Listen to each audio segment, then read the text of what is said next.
कदीम जमाने में एक बादशाह था जिसका नाम सुल्तान जलाल था, जो अपनी राया से मोहब्बत और इंसाफ के लिए दूर दूर तक मशहूर था। सुल्तान जलाल का मानना था कि बादशाह की असल ताकत उसकी फौज नहीं, बल्कि उसका वो इंसाफ है जो एक कमजोर को ताकतवर के बराबर खड़ा कर दे। उसके दरबार में एक बड़ा घंटा लगा हुआ था जिसे अदल की जंजीर कहा जाता था, ताकि कोई भी दुखी इंसान उसे बजाकर बराह रास्त बादशाह तक पहुंच सके। एक सर्द रात जब पूरा शहर सुकून से सो रहा था, अदल की वो जंजीर जोर जोर से हिलने लगी। सुल्तान जलाल फौरन बस्तर से उठा और नंगे पांव दरबार में पहुंचा। वहां एक बूढ़ी बीवा औरत मरियम खड़ी कांप रही थी। ए बादशाह, मेरा अकलौता बेटा कत्ल कर दिया गया है और कातिल आपका अपना साला सप्पा सालार कासिम है, मरियम ने रोते हुए फरियाद की। दरबार में मौजूद वज़रा के चेहरे परेशान हो गए, क्योंकि कासिम बादशाह का करीबी अजीज और रियासत का सबसे ताकतवर सिपा सालार था। सुल्तान ने एक लम्हे के लिए आंखें बंद की और फिर हुक्म दिया, कासिम को इसी वक्त जंजीरों में जकड़कर मेरे सामने लाया जाए। मलका ने बादशाह को समझाने की कोशिश की। आलीजा, कासिम आपका भाई जैसा है, उसे मुआफ कर दें, वो रियासत का मुहाफिज है। सुल्तान जलाल ने तारीखी जुमला कहा, किसी जालिम को मुआफ करना इस गरीब के खून के साथ खियानत है जिसकी फरियाद अर्श हिला सकती है। कासिम ने दरबार में खड़े होकर तकब्बर से कहा, मैंने उस लड़के को जानबूझकर नहीं मारा, मैं जुर्माना देने को तैयार हूं। बूढ़ी मरियम ने जवाब दिया, ऐ सुल्तान, क्या गरीब का खून इतना सस्ता है कि उसे चंद शकों से तोला जाए? मुझे मेरा बेटा वापस दें या फिर इंसाफ। दरबार में सन्नाटा छा गया। वज़रा एक दूसरे का मुंह देखने लगे, क्योंकि सब जानते थे कि कासिम के बगैर सल्तनत का दिफा कमजोर हो सकता है। सुल्तान जलाल ने अपने सुर से शाही ताज उतारा और मेज पर रख दिया। आज मैं एक भाई नहीं, बल्कि सिर्फ एक जज हूं। सुल्तान ने कासिम की तमाम साबिका जंगी खिदमात को मुस्तरद करते हुए उसे सजाए मौत का हुक्म सुना दिया। मलका, जो कासिम की बहन थी, सुल्तान के कदमों में गिर गई। उसे माफ कर दें, ये मेरी जिंदगी का सवाल है। सुल्तान ने नम आंखों के साथ कहा, मलका, अगर आज मैंने एक कातिल को सिर्फ इसलिए माफ कर दिया कि वो मेरा साला है, तो मैं उस बीवा मां के साथ खियानत का मुर्तकब हूंगा। कासिम को शाही कैद खाने की तारीख कोठड़ी में डाल दिया गया, जहां उसे अपनी मौत का इंतजार करना था। अगले दिन फज्र के वक्त सुल्तान जलाल खामोशी से भेस बदलकर बस्ती की गलियों में निकला ताकि अवाम की राय जान सके। उसने देखा कि लोग हैरान थे कि एक बादशाह ने अपने ही अजीज को सजा सुना दी है। शहर में इंसाफ का चर्चा था। एक बूढ़े दुकानदार ने दूसरे से कहा, आज साबित हो गया कि कानून सिर्फ गरीबों के लिए नहीं, बल्कि ताकतवर के लिए भी वही है। इसी दौरान सुल्तान को खबर मिली कि सरहद पर दुश्मन ने हमला कर दिया है और फौज का हौसला कासिम की कैद की वजह से पस्त है। वज़रा ने दोबारा दबाव डाला, हुजूर, कासिम को रहा कर दें, हमें उसकी तलवार की जरूरत है, वरना सल्तनत तबाह हो जाएगी। सुल्तान ने जवाब दिया, जो सल्तनत जुल्म की बुनियाद पर बचे, उसका तबाह हो जाना ही बेहतर है। हम हक पर लड़ेंगे और अल्लाह मदद करेगा। सुल्तान खुद जुरा बख्तर पहनकर मैदान जंग में निकला और अपनी फौज की क़ियादत खुद संभाली। लड़ाई के दौरान सुल्तान जख्मी हो गया, मगर उसने हिम्मत न हारी और दुश्मन को पसपा होने पर मजबूर कर दिया। जब वो फातिह बनकर वापस लौटा तो बूढ़ी मरियम, मकतूल की मां, महल के दरवाजे पर उसका इंतजार कर रही थी। मरियम ने सुल्तान के जख्मों को देखा और उसके पांव छू लिए। आपने अपने खून की कुर्बानी देकर मेरे बेटे के खून की लाज रखी है।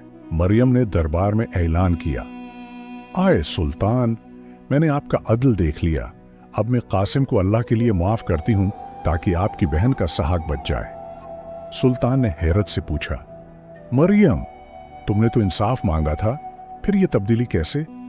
मरियम ने कहा, जब आपने उसे सजा सुना दी तो मुझे मेरा इंसाफ मिल गया। अब मैं उसे माफ करके अल्लाह से उसका इज्र पाना चाहती हूं। सुल्तान ने कासिम को रहा तो कर दिया, मगर उसे सिप्पा सालार के अहदे से हटाकर एक आम सिपाही बना दिया ताकि वो अपनी गलती का कुफारा अदा करे। इस वाक़ये के बाद रियासत में कोई भी ताकतवर किसी गरीब पर हाथ उठाने की जरात न करता था। अभी उस वाकये को थोड़ा ही वक्त गुजरा था कि शहर के एक बड़े ताजिर ज़ेद ने एक यतीम लड़के आमिर की विरासत पर कब्जा कर लिया था। आमिर के बाप ने मरते वक्त अपनी तमाम जायदाद और सोना ज़ेद के पास इमानत रखी थी। जब आमिर जवान हुआ और उसने अपनी इमानत वापस मांगी तो ज़ेद ने साफ इनकार कर दिया, मैं तुम्हें जानता तक नहीं। आमिर रोता हुआ सुल्तान के दरबार में पहुंचा। सुल्तान ने फौरन ज़ेद को दरबार में तलब कर लिया। ज़ेद ने दरबार में बड़े एतमाद से कहा, हुजूर, इस लड़के के पास क्या सबूत है कि उसके बाप ने मुझे कुछ दिया था? आमिर के पास कोई तहरीरी दस्तावेज नहीं थी। उसने रो कर कहा, सिर्फ अल्लाह गवाह है और वो पुराना दरख्त जिसके नीचे अमानत दी गई थी। दरबार में मौजूद लोग आमिर की सादगी पर हंसने लगे, मगर सुल्तान जलाल के माथे पर सोच की लकीरें अभरें। सुल्तान ने आमिर से कहा, जाओ, इस दरख्त से कहो कि सुल्तान ने तुम्हें गवाही के लिए बुलाया है, हम यहां तुम्हारा इंतजार करेंगे। लोग समझे कि शायद सुल्तान का दिमाग चल गया है, भला दरख्त कैसे गवाही देगा? आमिर हुक्म मानकर चला गया। काफी वक्त गुजर गया। सुल्तान ने अचानक ज़ेद से पूछा, ज़ेद, तुम्हारे ख्याल में आमिर अब तक उस दरख्त तक पहुंच गया होगा? ज़ेद ने फौरन जवाब दिया, नहीं हुजूर, वो दरख्त शहर से बहुत दूर नदी के किनारे है, उसे पहुंचने में अभी वक्त लगेगा। सुल्तान के चेहरे पर एक फातिहाना मुस्कुराहट आई। ज़ेद, तुम तो कह रहे थे कि तुम आमिर को जानते ही नहीं, फिर तुम्हें दरख्त का मकाम कैसे पता? ज़ेद हुक्का बक्का रह गया। उसकी अपनी जबान ने उसकी चोरी और झूठ को बेनकाब कर दिया था। दरबार में मौजूद सब लोग सुल्तान की उस जिहानत पर दंग रह गए। ज़ेद ने डर कर एतराफ़ जुर्म कर लिया। सुल्तान ने हुक्म दिया कि आमिर की तमाम जायदाद वापस की जाए और ज़ेद पर भारी जुर्माना आयद किया जाए। किसी यातीम का हक मारना कायनात की सबसे बड़ी खयानत है और मैं उसे कभी मुआफ नहीं करूंगा। सुल्तान ने गर्ज कर कहा। ज़ेद को कैद खाने भेज दिया गया और आमिर को उसका हक मिल गया। शहर में एक बार फिर सुल्तान के इंसाफ के डंके बजने लगे। इसी दौरान सुल्तान को मालूम हुआ कि शहर के कुछ अहलकार गरीबों से जबरदस्ती टैक्स वसूल कर रहे हैं। सुल्तान ने भैंस बदला और एक आम किसान की तरह इन अहलकारों के पास जाकर बैठ गया ताकि हकीकत जान सके। उसने देखा कि शाही अहलकार गरीब किसानों की फसलों से जबरदस्ती हिस्सा छीन रहे थे और बादशाह का नाम इस्तेमाल कर रहे थे। एक अहलकार ने सुल्तान, जो किसान के रूप में था, से कहा, अगर तुमने हिस्सा न दिया तो हम तुम्हें जेल में डाल देंगे। सुल्तान ने पूछा, क्या बादशाह को मालूम है कि तुम ये जुल्म कर रहे हो? अहलकार हंस कर बोला, बादशाह महल में अय्याशी कर रहा है, उसे क्या खबर। अगले ही लम्हे सुल्तान ने अपना असली नकाब हटाया। अहलकारों के पांव तले से जमीन निकल गई। वो खौफ से थर थर कांपने लगे और माफी मांगने लगे, मगर सुल्तान का चेहरा गुस्से से सरख था। तुम मेरे नाम पर गरीबों का खून चूसते हो, तुमने मेरी राया के एतमाद के साथ खियानत की है। सुल्तान ने उन तमाम विद्वान अहलकारों को शहर के चौराहे पर सरेआम कोड़े मारने की सजा दी और उन्हें मुलाजमत से बर्खास्त कर दिया। उसने ऐलान किया कि आइंदा कोई भी टैक्स बादशाह के बुराहे रास्त हुक्म के बगैर वसूल नहीं किया जाएगा। सुल्तान ने उन किसानों का नुकसान शाही खजाने से पूरा किया जिनसे जबरदस्ती माल छीना गया था। अब रियासत में एक नया कानून नाफिज हुआ कि हर महीने की पहली तारीख को बादशाह खुद गरीबों के साथ बैठकर खाना खाएगा। उससे बादशाह और अवाम के दरमियान मौजूद दीवार गिर गई और लोगों को अपनी बात कहने का हौसला मिला। एक दिन एक बूढ़ा मुसाफिर दरबार में आया जिसका सामान डाकुओं ने लूट लिया था। वो बहुत दौड़ से आया था। सुल्तान ने उससे पूछा, तुमने शोर क्यों नहीं मचाया? मुसाफिर ने कहा, मुझे लगा कि इतने बड़े शहर में मेरी आवाज कौन सुनेगा। सुल्तान ने उसी वक्त शहर के मुहाफिज को बुलाया और कहा, अगर 24 घंटों में उस मुसाफिर का सामान न मिला तो तुम्हारी जगह जेल में होगी। मुहाफिज ने जान की बाजी लगा दी और रातों रात डाकुओं को पकड़कर सामान बरामद कर लिया। सुल्तान ने मुसाफिर को रुखसत करते हुए कहा, तुम्हारे सामान की हिफाजत मेरी जिम्मेदारी थी। इसमें कोताही मेरी खियानत होती। रियासत में अब अमन व अमान की ये हालत थी कि कोई सोना उछालता हुआ भी गुजर जाता तो किसी की हिम्मत ना होती कि आंख उठाकर देखे। सुल्तान जलाल ने एक ऐसी मजलिस कायम की जहां हर आम शहरी किसी भी वजीर के खिलाफ शिकायत कर सकता था। ये अदल की वो बुलंदी थी जहां बादशाह और फकीर एक ही कानून के सामने बराबर खड़े थे। एक दिन नखलिस्तान का एक शहजादा जो अपने बाप के तख्त का बागी था, भागकर सुल्तान जलाल की पुनाह में आ गया। इस शहजादे ने रोकर फरियाद की, मेरे जालिम बाप ने मुझ पर झूठा इल्जाम लगाया है, मुझे पुनाह दें वरना वो मुझे कत्ल कर देगा। सुल्तान जलाल ने अपनी रवायत के मुताबिक उसे पुनाह दे दी और शाही मेहमान खाने में ठहराया। चंद ही दिनों बाद नखलिस्तान के बादशाह का सफीर दरबार में पहुंचा और धमकी आमेज खत पेश किया। खत में लिखा था, हमारे मुजरिम को फौरन वापस करो वरना हम तुम्हारी रियासत पर चढ़ाई कर देंगे और ईंट से ईंट बजा देंगे। सुल्तान जलाल ने खत पढ़ा और सुकून से जवाब दिया, मेरा कानून किसी पुनाह गजीन को बगैर सबूत के दुश्मन के हवाले करने की इजाजत नहीं देता। वो जरा परेशान हो गए क्योंकि दुश्मन की फौज सुल्तान की फौज से 3 गुना बड़ी और ज्यादा मुसल्लह थी। आली जा, एक शहजादे की खातिर पूरी रियासत को जंग की आग में न झोंकें, उसे वापस कर दें। एक बूढ़े वजीर ने मशूरा दिया। सुल्तान ने गुस्से से उसे देखा। एक बेगुनाह को जालिम के हवाले करना उसके खून के साथ खियानत है, चाहे उसकी कीमत जंग ही क्यों ना हो। सुल्तान ने सफीर से कहा, जाओ अपने बादशाह से कहो कि अगर उसके पास शहजादे के खिलाफ ठोस सबूत हैं तो वो पेश करे, वरना हम डरने वाले नहीं हैं। दुश्मन के बादशाह ने सबूत देने के बजाय जंग का ऐलान कर दिया और लश्कर लेकर सरहद पर आ पहुंचा। सुल्तान जलाल ने खुद तलवार उठाई और अपनी छोटी मगर मजबूत फौज से खिताब किया, हम हक के लिए लड़ रहे हैं और हक कभी मगलूब नहीं होता। सुल्तान और उसका लश्कर फौरा हाथियों और घोड़ों पर सवार होकर सरहद पर पहुंचे। जंग शुरू हुई। मैदान जंग में गर्द व गुबार उड़ रहा था और तलवारों की झनकार से जमीन लरज रही थी। जंग के दौरान अचानक दुश्मन के बादशाह का घोड़ा ठोकर खाकर जमीन पर गिरा और सुल्तान ने फौरन उसके सीने पर टांग रखकर उसकी गर्दन पर तलवार रख दी। दुश्मन का बादशाह कांपने लगा। उसे लगा कि अब उसका खात्मा यकीनी है, मगर सुल्तान ने अपनी तलवार वापस नियाम में डाल ली। उठो, मैं किसी गरे हुए दुश्मन पर वार नहीं करता, ये बज़दुली है और बज़दुली मेरे अदल के खिलाफ है। सुल्तान ने बुलंद आवाज में कहा। दुश्मन का बादशाह होका बका रह गया। उसे अपनी जिंदगी की सबसे बड़ी शिकस्त अपनी अना के मरने की सूरत में मिली। उसने सुल्तान के हाथ चूम लिए। मैंने सुना था कि तुम नेक हो, मगर आज देख लिया कि तुम तो फरिश्ता सिफत इंसान हो। जंग खत्म हो गई। दोनों मुल्कों के दरमियान अमन का मुआहदा हुआ और शहजादे की बेगुनाही भी साबित हो गई।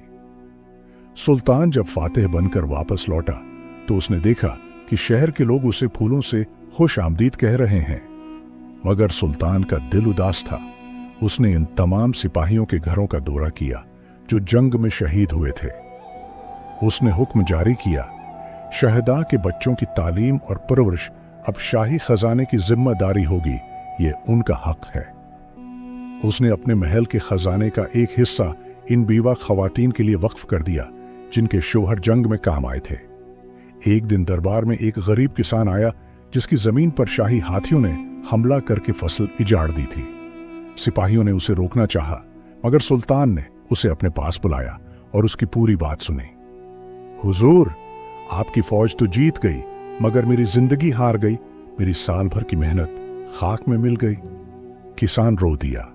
सुल्तान ने फौरन हुक्म दिया कि उस किसान को उसकी फसल से दोगुना मुआवजा दिया जाए और हाथियों के रास्ते बदल दिए जाएं। अगर मेरी जीत किसी गरीब के नुकसान पर मबनी है तो वो मेरे लिए हार से बदतर है, सुल्तान ने वुज़रा को समझाया। सुल्तान की शहरत सुनकर एक दूर दराज के जजीरे से एक सौदागर आया जिसके पास एक नायाब हीरा था।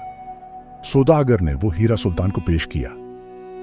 आली जा, ये मेरी तरफ से तहफा है, मैं आपके अदल का मुतरफ हूं। सुल्तान ने वो हीरा देखा और मुस्कुराकर वापस कर दिया। बादशाह तोहफे नहीं लेते, क्योंकि तोहफा अक्सर रिश्वत की पहली सीढ़ी होता है। उसने सौदागर से कहा कि वो उस हीरे को बेचकर उसकी रकम से शहर में एक बड़ा अस्पताल बनवाए। सौदागर हैरान रह गया कि ऐसा बादशाह भी हो सकता है जो इतनी कीमती चीज को ठुकरा दे। सुल्तान जलाल अक्सर रातों को अकेला शहर की दीवारों पर पहरा देता ताकि देख सके कि पहरेदार अपना फर्ज निभा रहे हैं या नहीं। उसने देखा कि एक पहरेदार सर्दी में ठट्ठर रहा था, मगर अपनी जगह से नहीं हिला। सुल्तान ने उसे अपनी गर्म चादर उड़ा दी। तुम्हारी वफादारी रियासत की बुनियाद है और तुम्हारी सहूलत का ख्याल रखना मेरी अमानत है। सुल्तान ने उसे थपकी दी। सुल्तान का सबसे पुराना और बाइतमाद वजीर जाफर, जिसे सुल्तान अपना दायां हाथ समझता था, अंदरूनी तौर पर बागी हो चुका था। जाफर ने शाही खजाने से खामोशी से बड़ी रकम गायब कर दी थी ताकि वो अपनी एक अलग फौज तैयार कर सके।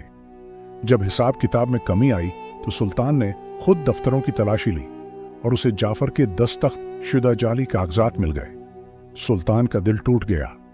जाफर, तुमने सिर्फ मेरे साथ नहीं बल्कि इन बीवाओं और यतीमों के साथ खयानत की जिनका यह माल था। जाफर ने मन्नतें की कि उसे पुरानी दोस्ती के नाते माफ कर दिया जाए, मगर सुल्तान के चेहरे पर आहनी सख्ती थी। अगर मैं दोस्त को माफ कर दूं तो कल किसी आम चोर को सजा देते हुए मेरा कलम कांपेगा। सुल्तान ने तारीखी फैसला सुनाया। जाफर को तमाम अहदों से मुअत्तल करके आम कैदियों की तरह कैद खाने भेज दिया गया। ये सुल्तान के अदल की सबसे बड़ी कुर्बानी थी। अब सुल्तान बूढ़ा हो चला था, उसकी कमर झुक गई थी, मगर उसकी बसीरत और इंसाफ की प्यास अब भी जवान थी। उसने अपने बेटे शहजादा हुमायूं को बुलाया और उसे नसीहत की। बेटा, याद रखना, तख्त एक बोझ है, अगर उसे अदल से ना उठाया तो ये तुम्हें कुचल देगा। एक रात सुल्तान भैंस बदलकर शहर की गली में चक्कर लगा रहा था ताकि शहर के लोगों के हालात देख सके। सुल्तान ने देखा कि एक गरीब औरत जिसका बच्चा भूख से ढाल था, इसने सुल्तान से कहा, आज मेरे घर में चौलाहा नहीं चला। सुल्तान इसी वक्त दरबार में वापस आया। शाही बावर्ची खाने से अनाज की बोरी खुद अपनी पश्त पर उठाई और उस औरत के घर तक पहुंचाया।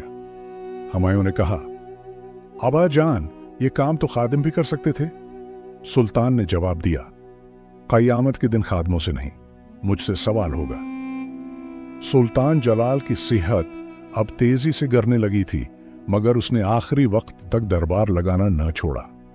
उसने वसीयत की कि उसे एक आम कब्र में दफन किया जाए और उस पर कोई मकबरा न बनाया जाए। मैं मिट्टी का इंसान हूं, मिट्टी में ही मिलना चाहता हूं। वफात से एक दिन पहले उसने शहर में मुनादी करवाई, अगर मैंने किसी का हक मारा हो या किसी पर ज्यादती की हो तो वो बदला ले ले। पूरा शहर रो रहा था। किसी की हिम्मत न थी कि उस नेक इंसान पर कोई अंगली उठाए। सबने एक जबान होकर कहा, आपने हमारा हक अदा कर दिया। सुल्तान ने आखिरी सांस लेते हुए अपने बेटे का हाथ थामा और कहा, जालिम को माफ करना गरीब के साथ खयानत है, उसे कभी ना भूलना। सुल्तान जलाल उस दुनिया से रुखसत हो गए, मगर उनके अदल की दास्तानें हवाओं में रच बस गईं। उनकी वफात के बाद भी बरसों तक रियासत में कोई चोरी न हुई, क्योंकि लोगों के दिलों में सुल्तान की मोहब्बत और कानून का एहतराम था। हुमायूं ने अपने बाप के नक्शे कदम पर चलते हुए सल्तनत को एक मिसाली रियासत बना दिया, जहां इंसाफ ही सबसे बड़ी ताकत थी। सुल्तान जलाल की कब्र पर आज कोई ऊंचा गनबद नहीं, मगर वहां हर रोज हजारों गरीब दुआ के लिए हाथ उठाते हैं। उनकी वो अदल की जंजीर आज भी महल में मौजूद है, जो हर नए हुक्मरान को अपनी जिम्मेदारी याद दिलाती है। तारीख ने साबित किया कि जो बादशाह अपनी राया के आंसू पूंछता है, वक्त उसे कभी फरामोश नहीं करता। वो बीवा मरियम, वो यतीम आमिर और वो किसान सब सुल्तान की जिंदगी के गवाह बनकर तारीख के औराक में अमर हो गए। दुनिया ने सीख लिया कि हुकूमतें कफ्र से तो चल सकती हैं, मगर जुल्म से कभी नहीं चल सकती। और यूं एक नेक दिल बादशाह की यह दास्तान सच्चाई और इंसाफ की अब्दी जीत पर खत्म हुई। पूरी कहानी सुनने के लिए आप सब दोस्तों का बहुत शुक्रिया। आपको ये कहानी कैसी लगी प्लीज अपनी राय दें और हमारे चैनल को सब्सक्राइब करें ताकि हर आने वाली नई वीडियो बआसानी आप तक पहुंचती रहे।